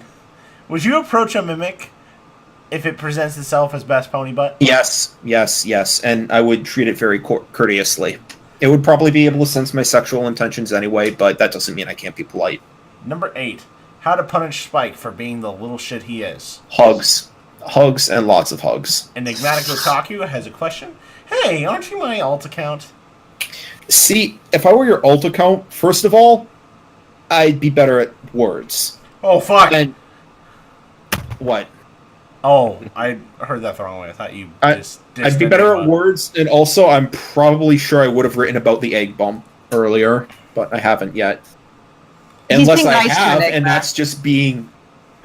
that's just waiting for, like, a Christmas special or something. Stop being nice to Enigma. Oh my god, he's gonna come to expect that. I'm the fucking worst being nice to people that I shouldn't be nice to. It's just like verbal judo. Jesus Christ. Enough Enigma. What's next? ASMR Sinist has the next question. Would you like to hear about our Lord and Savior, Freaky Fred? Are you interested in joining his church, known as the Nowhere Home for Freaky Barbers? I'm not sure I would be accepted into his vaunted clergy. I don't have a whole lot of hair to give. And that's sort of like trying to enter the Catholic Church without really having a soul.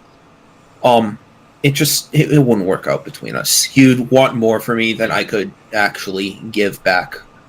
And I wouldn't want to feel like my presence was a blasphemy in your eyes, Fred. I'm so proud I didn't make a religious joke. Anyway. Now it's time for questions with Vylon. Heads up. Oh shit, it is? Yes. It's time for questions with Vylon. Vylon, who hurt you?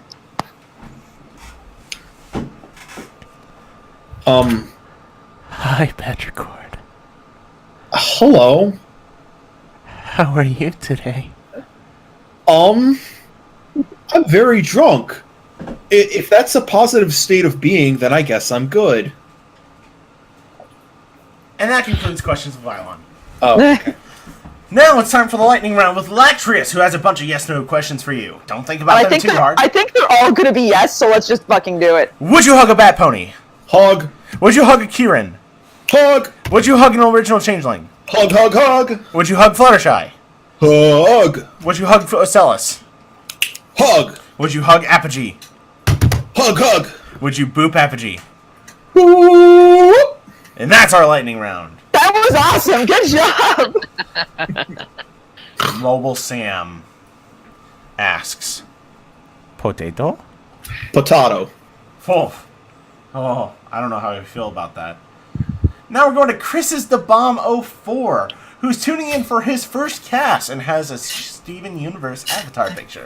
Hello, Petri, and other humans of the Barcast. My name is Chad, and this is my first stream. If you're reading this, here are my questions, Mr. Cord. Number 1, who is your favorite Steven Universe fusion? Like I said, I'm years behind. That being said, Smoky Quartz. One of the most powerful series of episodes, if not the most powerful in the entire frickin' show. Turned one of my least favorite characters to one of my favorites, so. Not Garnet. Absolute trash. Oh, fair enough, though. Number 2. Yeah. What do you think is one of the best fan fictions, MLP or otherwise, that you've ever read? I could give like 100 different answers to this, and they would all basically be true, and they're all really super amazing. I'm going to pick 2 out of my hat, okay? One from a guy that I've never actually met, and that's going to be Duncan R's Erase and Rewind, which is just a fantastic piece of literature in general, and should basically be reading material for anyone inside high school or whatever. And then from somebody that I actually do know, and which is, I think, inspiring me to do some more writing of my own, I'm going to go with Gap Jaxie's Roll Credits series, which does a really good job of presenting actors as actual people as opposed to just people portraying a specific role. Huh, okay. Also very educational. Cool. Number 3. This is not a question, but it's okay to be gay, Petri. Oh, yeah. Number 4. Do you think Rainbow Dash is a lesbian? I think she will fuck anything with a pulse. So, Whoa. That sounds like the Venus verse. Oh, no. I mean, they literally have a chart of what Rainbow Dash is not stuck. Anyway, moving on. Number 5. Griffins or hippogriffs? I haven't seen a whole lot of water catbirds that I've liked because I haven't seen a whole lot of them proper because I'm behind.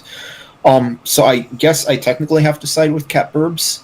But that said, Silverstream is also just a gigantic box of hugs, and she's very much yes. So it's the former, but with more than lip service paid to the latter. Alright. We all know that Discord is the fucking best character in all of My Little Pony Friendship is Magic, but what is your favorite Discord moment or joke? Wow. I really want to provide an answer that isn't completely fucking morbid. But honestly, the thing that immediately comes to mind is physically disappearing out of existence because you're so willing to make yourself try to be something that you're not that you cease to become your own identity anymore. That was a hell of a dark moment in the show, but hella important for actually illustrating what the episode was going through. A whole fucking episode was like a major doozy. Like, Jesus. Number 7. But it was good. I stayed up all night for this. It's 8:30 a.m. here, and I have no sleep. What's the latest you've ever stayed up? First of all, get some sleep, Chad. All of our streams go up on iTunes, Google Play Music, YouTube. Everything is everywhere. You can catch up on everything on those sites. You don't have to stay up just to catch us live. And you can add questions whenever you want because we try to put the questions up early. Anyway, what's the longest you ever stayed up, Petri? I pulled a few all-nighters in college, mostly when I needed to finish up big projects for, studying for finals and or turning in huge, dozens of pages papers that were final exam equivalents. Also, a couple of times when I had to deliberately sleep deprive myself in order to go in for testing later for brain stuff, that wasn't fun. As, latest staying up of own volition, I once stayed up till 4 a.m. playing League of Legends, because I really, really wanted to do well on my placements. I'm not super proud of that, because I played like a shit. The game was fun, but I played like a shit. Number 8. Is almost every female character in MLP incredibly attractive, or is it just me and the fact that I'm a fucking creep? Almost every female character? Okay, yeah, almost. I guess you have to stick on that one. But no, that's pretty much objectively true. Nail right on the head there, bud. What about, Granny Smith? Would you say she is GILF? Have you seen old pictures of her? She was a looker. I mean, in this current incarnation. Oh, in this current incarnation? Well, that's why we use the word almost. She would be experienced, though. It's Grilled? true. I bet she gives great head. Grilled? Yeah, when he takes those dentures out. Yeah, Flam's got it. Grilled cheese snooch. Or if that you're doesn't in turn you on. I don't know who you are. You could also go after Woe Nelly. True. More cushion for the pushing. More cushion for the pushing. Number 9. Always good. I actually have a battery here that I'm going to use to keep track of this, of these. You'll get it once I start reading it. Can you reverse the reversal of the reverse reversal that reversed the reversal of the reversed reversal before the reversed reversal reverses? Which adds up to one actual reversal. Well, I fucking completely emptied that out. I hope you're happy. Woo! Now I have nothing left to drink. Well, we're almost done, so you did good. Oh, hey, nice. We only got a few more questions, and I think you'll love the next one, honey. Oh, dear. How do you feel? No! Stop! Get out of here! Go home! But she's so sad! No! This is not... No! Just no! No, stop and go! Honey. Honey. No. That's why I said it. I'm definitely adding, by the way, Wasp Coffins to the Cards Against Barcast deck, so yeah. Out of a cannon, into the sun, 1,000 years, no elements of harmony right now. No. Right. Final destination, no items. Now we're going to Damon McRae, who has the final question of the night. My party got canceled 2 hours after I spent $50 getting ready for it. Please suggest the most obscure, terrifying horror game movie that you know of to make me feel better. Ooh. Also, I want Pencil to take a crack on this one after you're done, Patrick. I'm not necessarily sure I can call it horrifying, but if you want a movie that's really going to creep you the fuck out, then Eraserhead is almost going to be standard material. That's I think good it's really shit. good.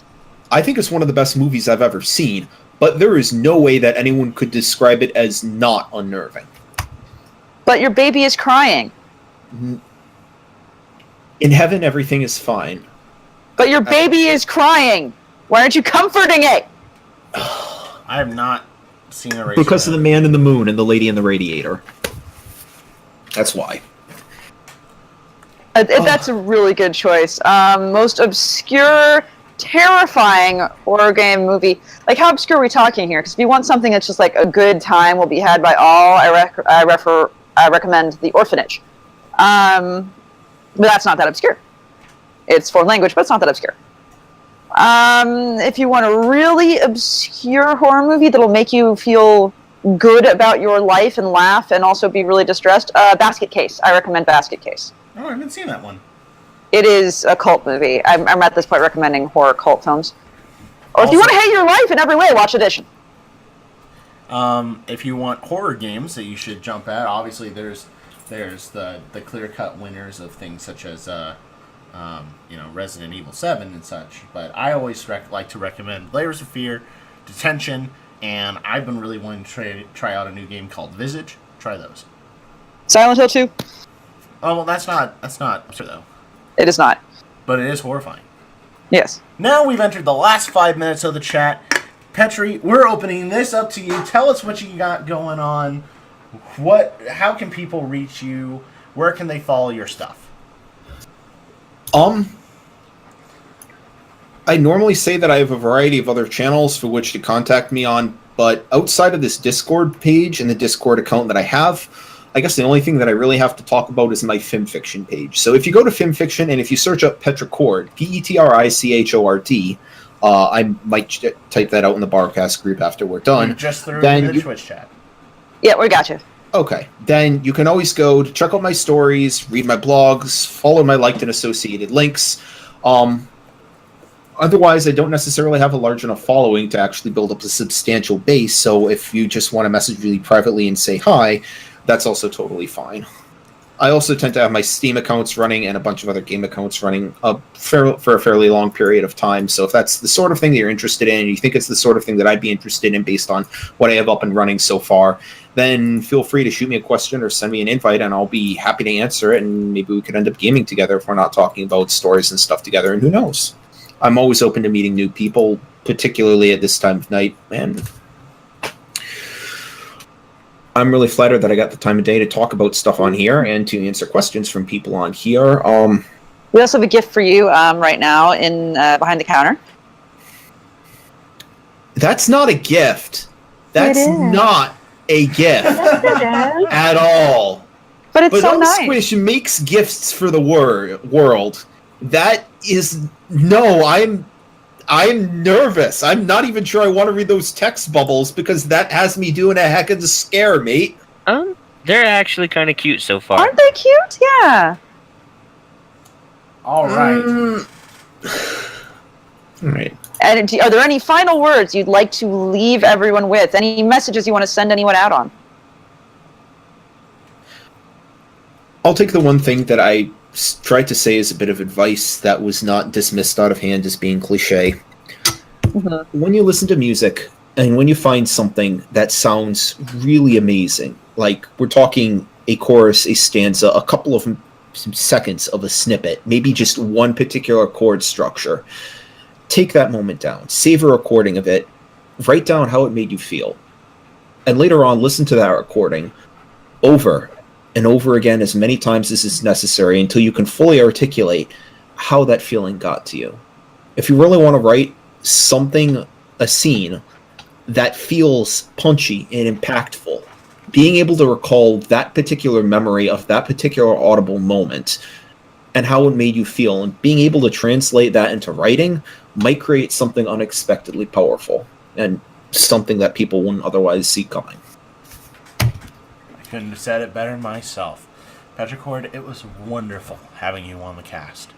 It was amazing being on the cast. Thank you so much, dudes. Of course, man. Everyone, be sure to tune in next week when we have...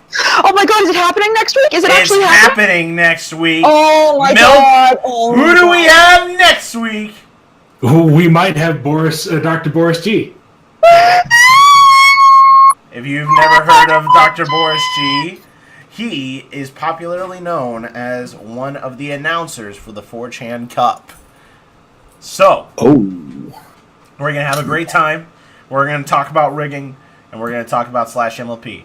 So, be sure to tune in next week. But until then, thank you for listening to the Barcast. This has been a non-pencil. Hey, Alex, do all the links to our YouTube and stuff and our Patreon, which you should all donate to. That's okay, bye. Flammenwerfer. We live in a society. Enigma is actually dead. RIP. A moment of silence for Enigma. Nope. Fuck that, no. Now we're done. Milk. Oh, rip. Okay. Rav. I know I gotta piss, but I can't find my dick. Our wonderful guest, Petricord. Hidely ho, frienderinos. Gross. And you were Flutter Priest. I am? Yes. Oh. Maybe. Okay. Maybe. Then, bye. Da-da-da-da-da-da. See you next week, everybody! Did we rip? Yeah, we're ripped. Oh, fuck! Okay. I'm the one that has to Yeah, put you have to rip it! Press the button! No!